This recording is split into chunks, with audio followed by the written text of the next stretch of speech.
Là, c'est la genèse des héros, c'est-à-dire les causes les plus fréquentes, quoi.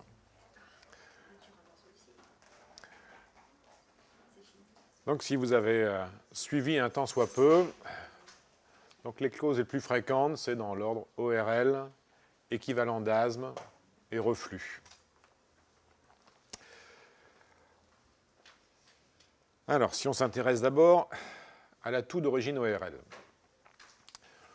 Le plus marrant, c'est la rhinorrhée postérieure. La rhinorrhée postérieure peut faire partie de la rhinosinusite chronique. La rhinosinusite chronique, c'est l'atteinte inflammatoire ou infectieuse de la muqueuse des fosses nasales, des sinus.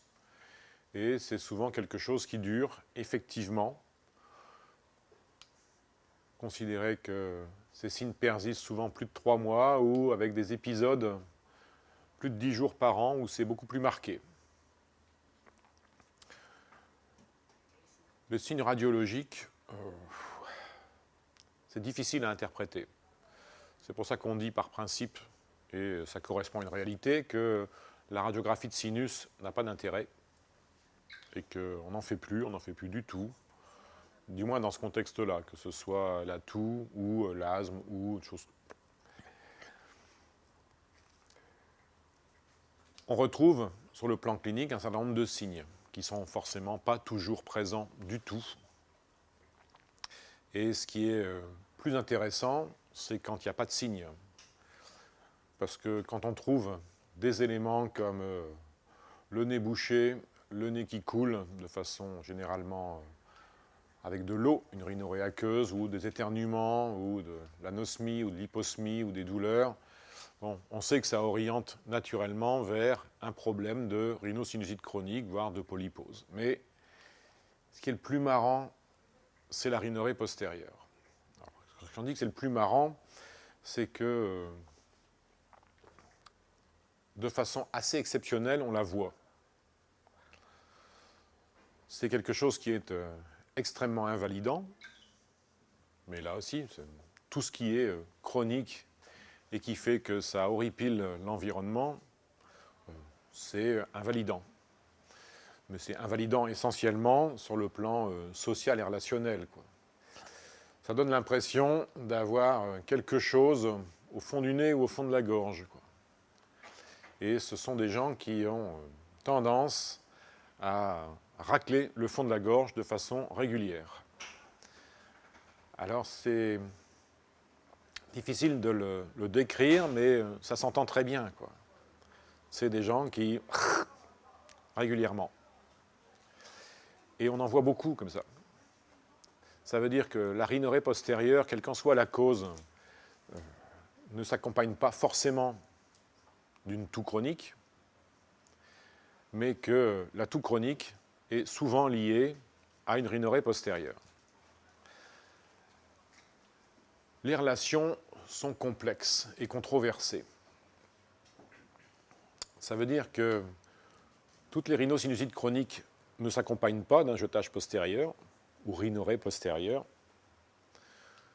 Les rhinorrhées postérieures ne s'accompagnent pas forcément d'une toux chronique et qu'il y a d'autres causes que la rhinosinusite chronique pour avoir un jetage postérieur.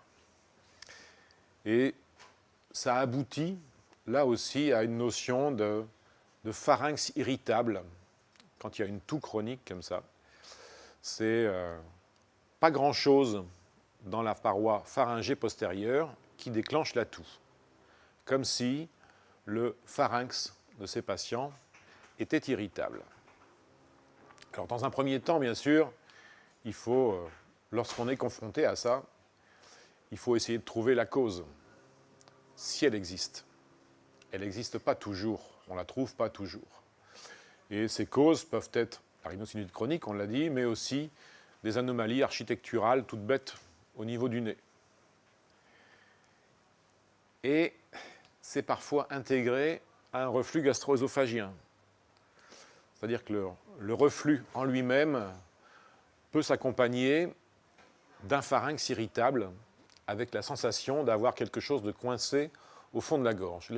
Les ORL le savent bien, ça. C'est-à-dire que quand ils font l'examen ORL, ils peuvent retrouver des aspects de rougeur au niveau du pharynx, ou même parfois au niveau des cordes vocales, amenant parfois à une dysphonie. Et l'ORL dit, est-ce qu'il n'y aurait pas un reflux gastro-œsophagien? Donc on a une grande partie des rhinorrhées postérieures qui sont en relation avec des anomalies ORL, et on en a certaines qui peuvent avoir une cause ORL, mais qui peuvent aussi avoir comme cause un reflux gastro-œsophagien. Et dans un deuxième temps, on essaye d'établir un lien de cause à effet entre la rhinorrhée postérieure et la toux. Et le meilleur moyen d'établir une relation causale sur le plan clinique, c'est de démontrer que ça disparaît quand on traite ce qu'on pense. En d'autres termes, on traite la rhinorrhée postérieure de façon systématique. Ce qui fait que, en pratique clinique, quand quelqu'un consulte pour une toux et qu'on a éliminé la cause iatrogène et qu'on a une radiographie de thorax normale chez un non-fumeur, le premier réflexe, c'est de traiter la rhinorrhée postérieure. Si on la voit, vous voyez comment, quand je dis quand on la voit, hein, il suffit de faire abaisser la langue et puis on peut voir une petite traînée d'un liquide muco ou mucopurulente collé sur la paroi pharyngée. Mais moi, je peux vous dire, moi, je l'ai vu une fois, ça. C'est pas souvent, quoi. Dans des toux chroniques à thorax normal chez les non-fumeurs. Ce qui fait que, de toute façon, il faut traiter. Et en règle générale, je dis aux patients, ben voilà le traitement, je fais l'ordonnance, et vous me rappelez si ça continue. Quelle que soit la durée de la toux chronique, que ce soit 2 mois, 6 mois, 1 an, 2 ans, 5 ans. S'ils n'ont jamais eu de traitement pour la rhinorrhée postérieure, je traite. Le traitement, il faut savoir que la corticothérapie est inefficace. Ça ne marche pas.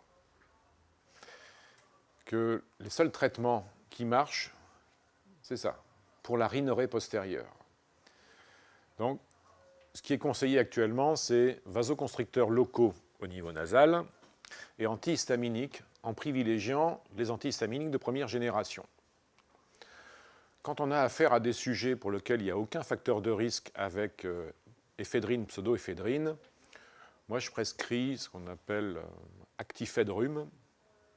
C'est un médicament dans lequel il y a de l'éphédrine, ou de la pseudoéphédrine, je ne sais plus, l'un des deux, qui est un vasoconstricteur assez puissant, à prendre le matin. Et Dimégan, qui est un vieil antihistaminique de première génération, le soir. Alors, il ne faut pas inverser. Il ne faut pas inverser parce que si on met l'antihistaminique de première génération, qui fait un peu dormir quand même, le matin, ils dorment dans la journée, et l'éphédrine le soir, c'est très stimulant, quoi. C'est le moment qui est content. Exactement. Ça génère un certain degré d'excitation, des rêves érotiques. Pour certains, on remplace le vasoconstricteur oral par un vasoconstricteur local. Ça marche aussi, il paraît. Et ça marche bien si c'est ça. En gros, toujours pareil, hein, pour moi, ça règle un tiers des problèmes. Alors, la durée du traitement comme ça, c'est 3 semaines. Et si ça marche, 3 semaines, moi, actifedrum Dimégan. Et si ça marche, on termine le traitement par 3 mois d'un corticoïde nasal. Mais c'est étonnant comme ça peut marcher, quoi. Une fois sur 3, c'est pas mal quand même, plutôt que de faire des examens et tout ça. Bon.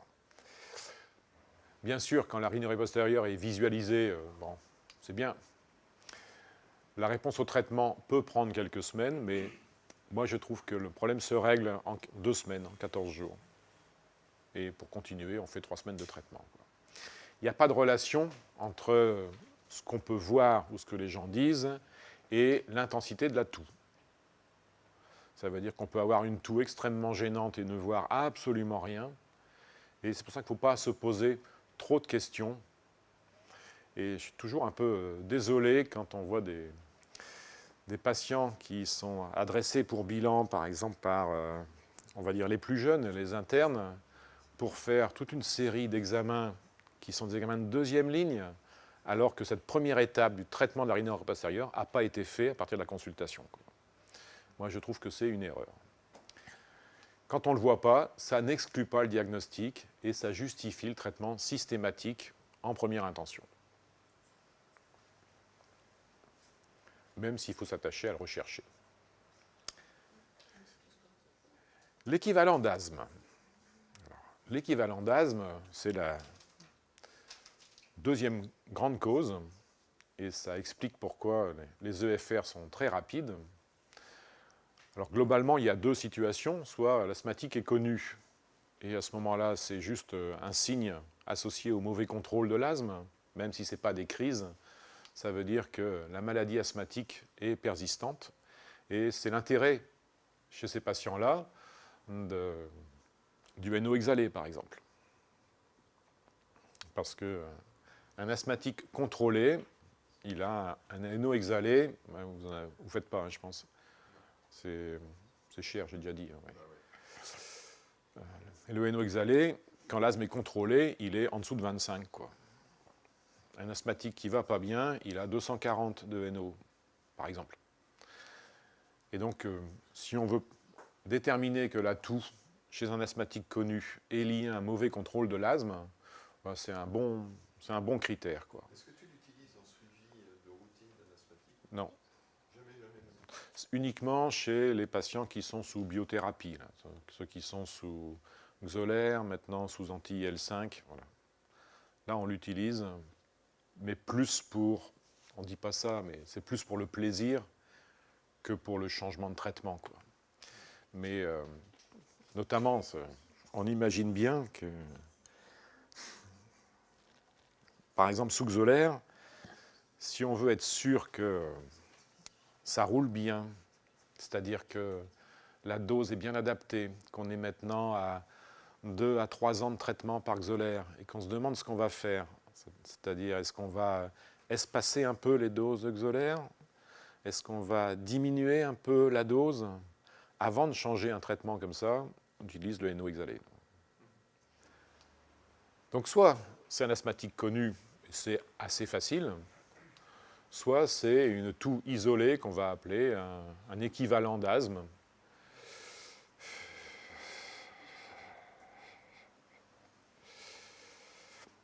C'est pas simple.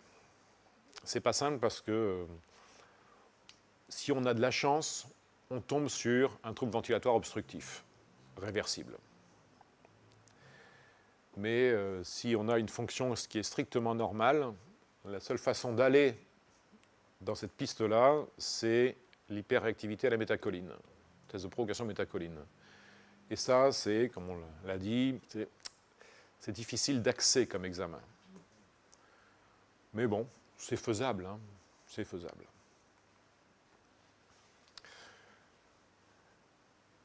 Et enfin, ce qu'il faut savoir, c'est que ça peut, à un moment donné, cette toux équivalent d'asthme, s'accompagner de crises d'asthme, quoi. Donc ça peut évoluer vers un asthme typique, quoi.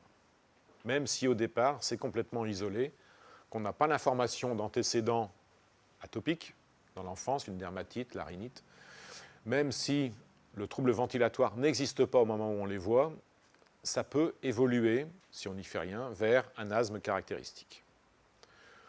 Donc la démarche, elle est assez simple, hein. On recherche les signes associés dans les antécédents, mais on recherche la rhinite associée, et puis on recherche le facteur allergique. Et donc c'est dans cette étape-là que l'enquête allergologique trouve tout son intérêt et la pertinence de l'interrogatoire, mais qui en gros se calque sur un asthmatique qui ne va pas bien, quoi. En gros, est-ce qu'on a des facteurs de sensibilisation en test allergologique? Est-ce qu'il y a un nouvel allergène qui a été introduit chez un patient qui était, entre guillemets, un atopique prêt à faire des ennuis? Et puis, est-ce qu'on a des facteurs professionnels qu'on peut identifier? Alors, les tests allergologiques pour les jeunes professionnels, c'est assez limité quand même. C'est-à-dire qu'on a la farine, par exemple. Bon. On a certaines formes d'acariens, il y a encore une faute, hein, peut-être. Mais c'est plus l'interrogatoire qui nous guide là-dessus. Toujours est-il que les tests cutanés, on les fait. On va revenir sur les métiers à risque de ce que j'ai vu là.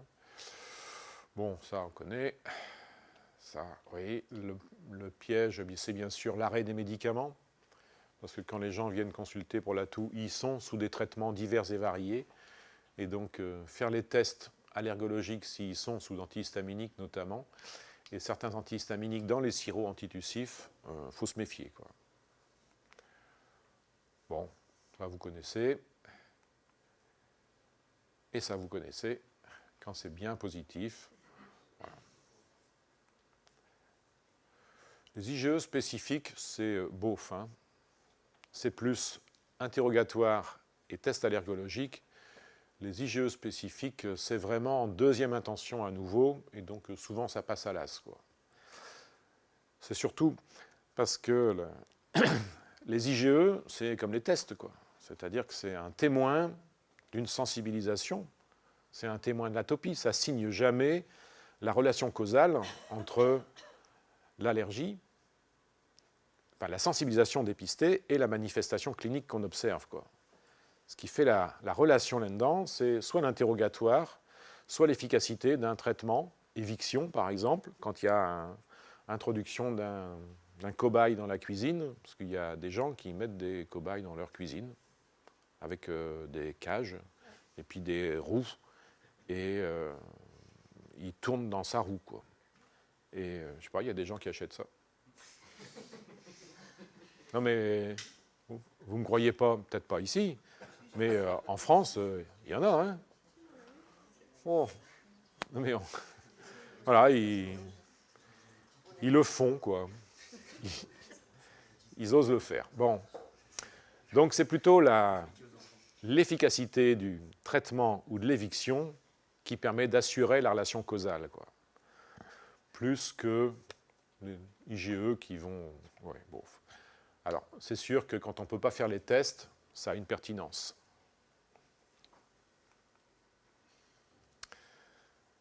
Le travail. Alors, en gros, dans certains cas, le travail peut être la cause de la toux. Alors, on peut avoir des asthmes professionnels, des rhinites professionnelles, des hypersensibilités ou simplement des toux irritatives lors du travail parce que les patients sont soumis à des facteurs irritants, que ça aille des vapeurs, des toxiques, des inhalations. Ou alors, c'est la toux qui s'aggrave uniquement sur le lieu de travail, mais qui est persistante en dehors.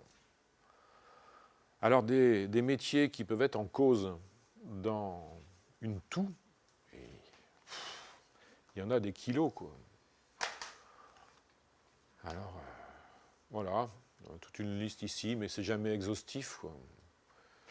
Et les substances en cause, il y a tout, quoi. Et ça, c'est extrêmement difficile. C'est difficile parce que si on prend par exemple les métacrylates ou les polyamines aliphatiques, d'abord, quand les patients viennent, ils ont toujours une idée derrière la tête quand ils commencent à parler du travail, quoi. C'est qu'il y a quelque chose qui ne leur va pas, quoi. Soit ils ont envie qu'on dise qu'ils peuvent continuer à tout faire et qu'il n'y a aucun problème, ou alors qu'ils ne peuvent absolument plus continuer à tout faire parce que c'est le problème. Et faire la part des choses, c'est extrêmement difficile. Et sur ces problèmes de métier, la seule solution, c'est de demander l'intervention d'un médecin de maladie professionnelle ou médecin du travail, quoi. Parce que, peut-être vous, mais alors moi je suis totalement incapable de tirer au clair une histoire d'exposition professionnelle quand il y a plein de produits qui sont utilisés, par exemple dans les peintures, les vernis, mais ce n'est pas lui directement qui le fait, mais c'est dans la pièce à côté. Enfin bon. C'est beaucoup plus facile avec les boulangers, quoi. Parce qu'au moins avec les boulangers, d'abord, on sait exactement ce qu'ils font, ils ne racontent pas de carabistouille, et on peut faire des tests cutanés assez simples. Nous, quand on a ce problème-là, on fait les tests la plupart du temps, avec, on leur demande de ramener la farine là où ils travaillent, quoi. Pas de la farine en sachet, la farine qui est là sur place, quoi. Et moi, je fais test cutané avec, directement. Enfin, quand je dis je fais faire. Mais ça revient au même. Et si ça reste foireux, on fait provocation bronchique avec la farine récoltée sur place, quoi. Après, c'est pas forcément, je dis ça pour l'allergo, mais ça tu le sais, hein, c'est pas forcément la farine qui est en cause. Il peut y avoir de l'urine de rat, des héphaestia, des tas de bêtes qui sont présentes. Mais au moins, quand on prend de la farine qui a été ramassée sur place et qu'on fait le test ou la provocation avec, on a une idée d'une sensibilisation. Et quelqu'un qui sensibilise à un produit de son lieu de travail, il a une probabilité plus forte que les autres de devenir en tout cas allergique avec des manifestations cliniques en rapport avec ce qu'il inhale sur place, quoi. Alors les prothèses dentaires, c'est marrant aussi, c'est surtout ce qui est utilisé pour les amalgames. Mais puis après, il y a tout. Et c'est sûrement un des aspects difficiles de la toux chronique que de faire son rapport avec la profession. Parce qu'à nouveau, ça peut apparaître des mois, des années après le début du travail, et que la seule façon de le virer, c'est quand la toux était présente avant le travail, ou si ça se majore, c'est simplement un facteur aggravant, quoi. On utilise aussi beaucoup le PIC-Flow, même si ce n'est pas très satisfaisant. Mais le PIC-Flow, toutes les 3 heures, sur les lieux de travail et à la maison, en indiquant les week-ends, etc., c'est assez informatif pour savoir s'il se passe quelque chose au niveau bronchique pendant l'activité professionnelle, même s'ils ne ressentent pas de crise, quoi. Donc les EFR, on cherche un trouble ventilatoire obstructif, réversible. Bon, et puis, si c'est normal, on recherche l'hyperactivité bronchique. Ce qu'il faut retenir aussi, c'est que ce n'est pas parce que l'EFR ou le VMS est normal qu'il ne faut pas faire de réversibilité. Parce que si on fait ça, ça veut dire qu'on croit aux normes. Et les normes sont globalement assez fausses, quoi. On a toujours cru, pour des tas de trucs comme ça, que les normes, d'abord, elles sont différentes selon l'appareillage qui est utilisé et selon les normes qui sont reprises dans l'appareil de spirométrie. Deuxièmement, les normes ne sont pas pareilles entre les populations. Troisièmement, elles sont souvent anciennes et les gens changent. Et en plus, avoir des normes, on pense que les normes correspondent à des mesures qui ont été faites chez des gens, mais pas du tout. Les normes, c'est de l'extrapolation statistique à partir de petits groupes, quoi. On essaye de trouver des sujets sains, mais par exemple, les normes chez une femme de 70 ans qui ferait 1m60, c'est une invention, une construction, pas une invention, c'est une construction statistique qui a été faite. Ça ne correspond pas à une réalité, quoi. Et donc, on le voit très fort, mais ça on a déjà parlé, on le voit très fort pour les normes en effort, quoi, en EFX, où la valeur normale qui correspond par exemple à une dame de 65 ans et qui fait 1m60, fait qu'avec ces normes-là, elle est essoufflée spontanément. Or, c'est faux. Donc les normes, il faut être très critique. Les normes, c'est un point de repère, ce n'est pas la vérité, quoi. Et donc c'est pour ça, je reviens à ce que je voulais dire au départ, que même si on nous dit que le VMS est à 100% de la théorique attendue, il faut faire une réversibilité. Et on s'aperçoit que les gens, ils peuvent très bien arriver à 115%, quoi. Et vous le savez, il y a beaucoup de gens qui sont supérieurs aux normes. Même moi, par exemple, j'ai plus de 100%. C'est dire. Alors enfin, un petit mot sur le NO exhalé. Donc c'est ce genre d'appareil, hein. Alors c'est très séduisant, mais il charrie sur les consommables, quoi. Parce que peut-être avec 3000 €, on faisait 100 dosages. Donc c'est pratiquement 30 € le dosage, quoi. comme ce n'est pas remboursé, ce n'est pas donné, quoi. Et ça va vite, hein, sans dosage, sans mesure, quoi. Dans tous les cas, la base du traitement, c'est corticothérapie inhalée, que ce soit pour la bronchite éosinophile ou pour équivalent d'asthme ou pour asthme instable. Le principe, c'est monter la corticothérapie inhalée et c'est normalement le traitement de référence. On peut avoir recours aux antileucotriènes. Et enfin, bien sûr, si on a un facteur allergique, on ne s'en sortira pas sans éviction ou sans diminution de l'exposition allergénique. Il y a des systèmes d'éviction qui marchent bien. Si on prend l'exemple des éleveurs de pigeons, il n'y en a pas ici, hein. Non. Mais chez nous, c'est la vraie vie, hein. Les mecs, c'est leur vie, quoi. Ils ont 100, 200, 300 pigeons, ils font les concours, ils se lèvent le matin, ils vont s'entraîner, ils vont faire s'entraîner les pigeons pour les faire partir, les faire revenir et gagner les prix. Bon. Quand ils ont un problème par rapport aux pigeons, c'est malhonnête de leur dire supprimez vos pigeons, quoi. On ne peut pas faire ça. Et donc, ça marche. Les masques, par exemple, les masques simples pour s'occuper des pigeons, ça marche très bien, quoi. Tout dépend de la taille de l'allergène ou de la substance qu'on inhale, quoi. Et donc, il faut savoir garder de la raison dans les évictions, quoi. La bronchite éosinophile, c'est une inflammation bronchique et éosinophile sans trouble ventilatoire, sans hyperréactivité. Alors, on peut les trouver dans les cytologies d'expectoration, dans ce que je vous ai dit tout à l'heure sur l'expectoration induite. On remplace ça soit par le NO exhalé, soit par les biopsies bronchiques, quoi. Mais bon, en règle générale, ça se termine souvent, avant de faire une fibro, par bon, c'est possible que ce soit ça, donc on va d'abord mettre une corticothérapie inhalée et puis on verra, quoi. Et quand les gens sont vraiment pas bien, ça va répondre aussi à une corticothérapie générale. Si on met 10 jours de corticothérapie générale, il faudra après enchaîner avec une corticothérapie inhalée. Parce que ce n'est pas des traitements qui sont de 15 jours, hein, c'est long. Et on ne connaît pas la cause de la bronchite éosinophile. Donc si on ne connaît pas la cause, on ne va pas connaître la durée du traitement. Bon, mais ça marche bien. Alors le reflux. Ben, le reflux, donc, c'est la troisième grande cause, hein. La rhinorrhée postérieure, les équivalents d'asthme ou asthme, et le reflux. Et puis vous voyez que, j'en profite pour le dire, ça se mélange souvent, quoi. Souvent les gens, ils ont un peu des deux ou un peu des trois, ou les trois réunis, quoi. Voilà, ça fait quand même 20%. Il y a des choses qui sont rares. Donc il y a des zèbres aussi, hein.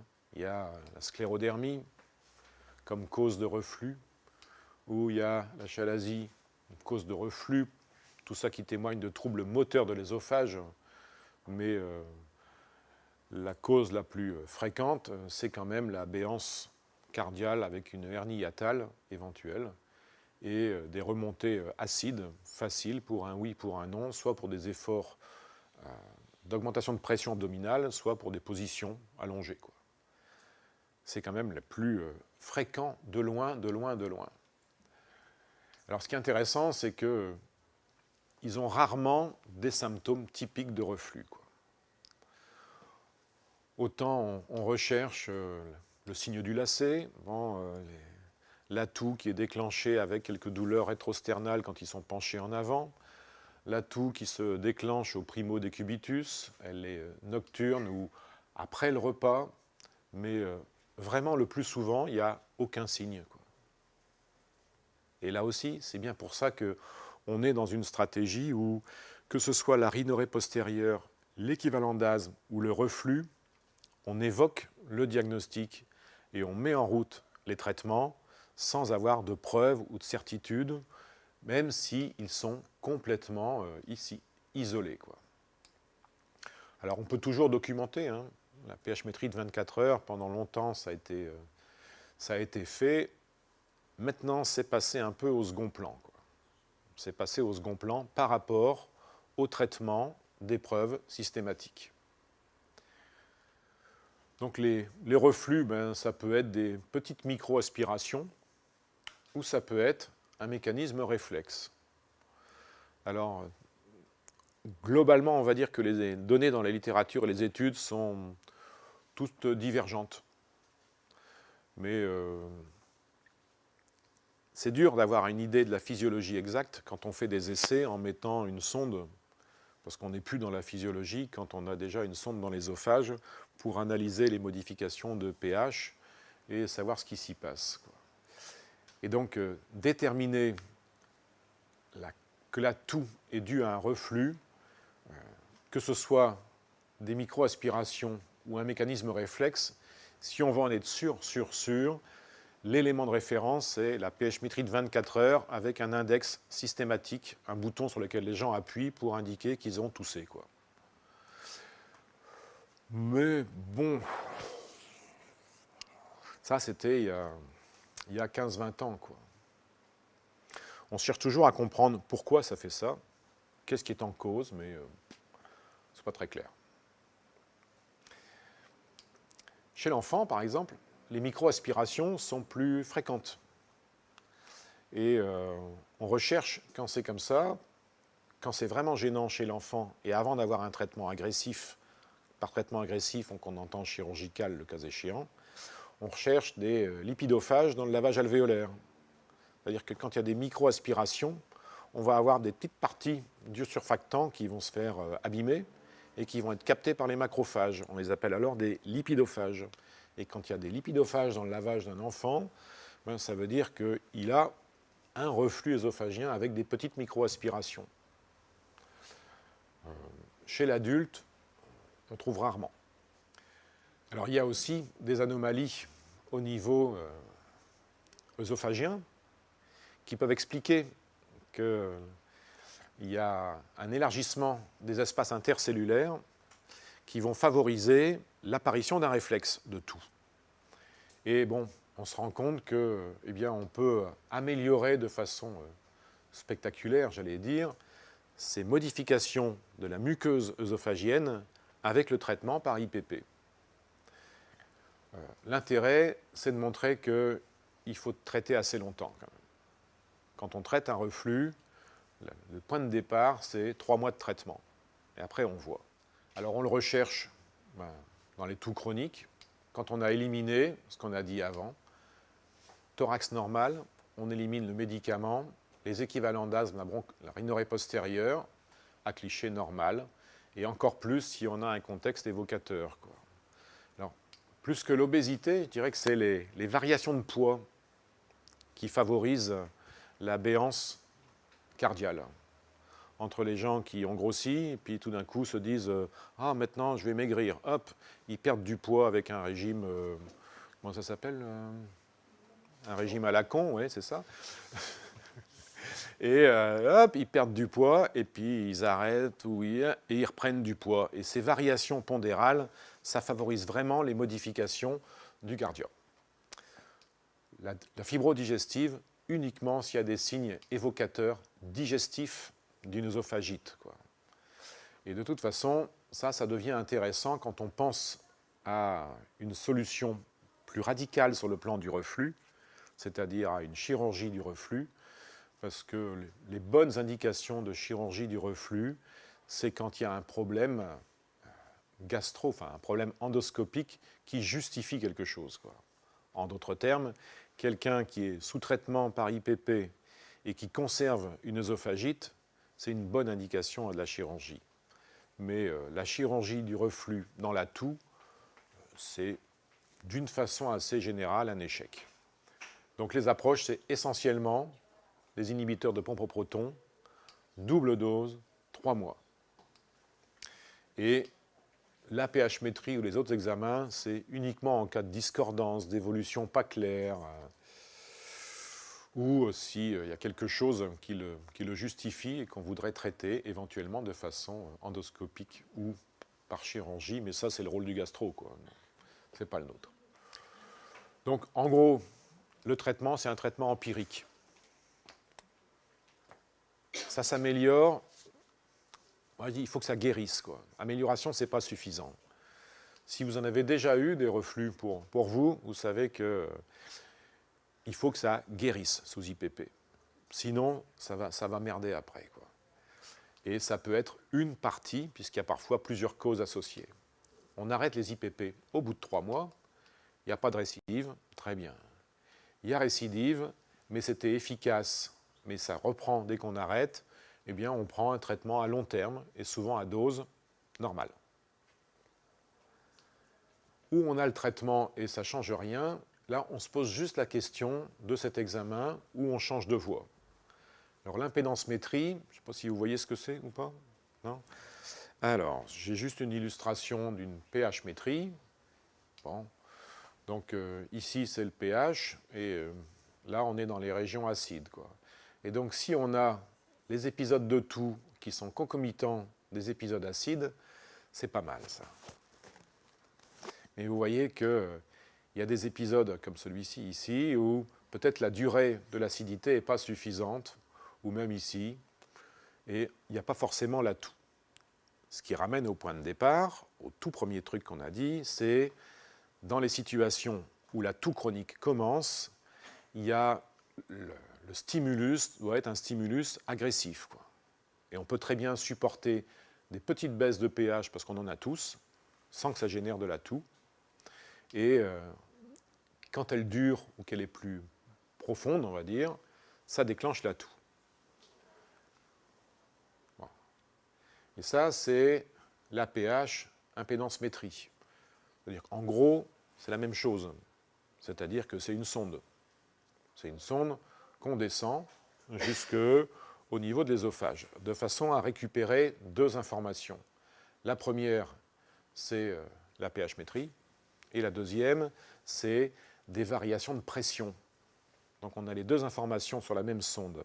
Quand on a un reflux acide, voilà, ici, hein, on a forcément une baisse du pH. D'accord ? Ici, on est à 4,5 et hop, on passe à 1,2 des poussières. Et on a des informations sur ces courbes qui témoignent des modifications des pressions intra-œsophagiennes. Et on voit qu'à tous les niveaux, il y a une modification de la pression, comme si ça faisait et ça monte. Pour que ça monte, il faut que ça fasse floup, floup, floup, floup. Il faut que ça s'ouvre avec des variations de pression qui sont moins importantes pour que le liquide puisse remonter. Oui, vous me suivez? Et vous avez la même chose ici. Et il n'y a pas de variation du pH qui reste à 6 pendant tout le temps. En d'autres termes, l'intérêt de cet examen, s'il est corrélé aux épisodes de toux, c'est de montrer la relation causale entre un reflux qui n'est pas acide, donc on rappelle ça souvent des reflux basiques, et l'épisode de toux. Donc on a un reflux qui est témoigné par les variations de pression ici, et on a une idée sur le fait que ce patient, il est gêné par un reflux basique. Et ça arrive. Et ça se traite... oui, vous connaissez le traitement? Moi, je conseille un cornichon le matin. Ah, et ça marche bien aussi. Mais il faut aimer les cornichons. Pourquoi le cornichon? Parce que ça va acidifier ce qui est basique. Et ça compense ces mécanismes bizarres. Et ça marche aussi, ce que dit monsieur, avec le vinaigre de cidre, qui est un très bon vinaigre en soi, et qui est très bon pour plein de choses d'ailleurs. Même pour les arthralgies, pour les reflux acides, il faut donner des antiacides, et pour le reflux basique, il faut plutôt donner des trucs un peu acides. Bon, donc forcément, c'est plus sensible que la pH-métrie, parce que ça détecte à la fois les reflux acides et les reflux basiques. Juste ici, pour insister. Moi, j'ajoute tout le temps un prokinétique. C'est justifié quand on a la conviction que c'est un reflux. D'associer, ce n'est pas une erreur, hein, d'accord, d'associer l'IPP double dose 3 mois avec le prokinétique. 3 mois aussi. Oui, de faire le traitement complet pendant 3 mois.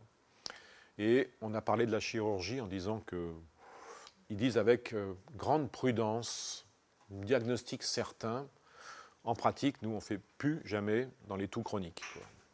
Si le gastro pense que pour des raisons d'agression œsophagienne, il y a de quoi, ben, on le laisse faire, quoi. Mais nous, on ne se lance plus là-dedans.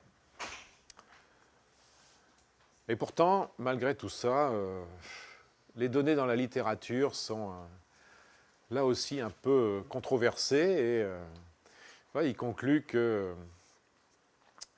n'y a pas d'évidence suffisante dans la littérature pour démontrer que le traitement anti-reflux par IPP pour une toux chronique est bénéfique, quoi.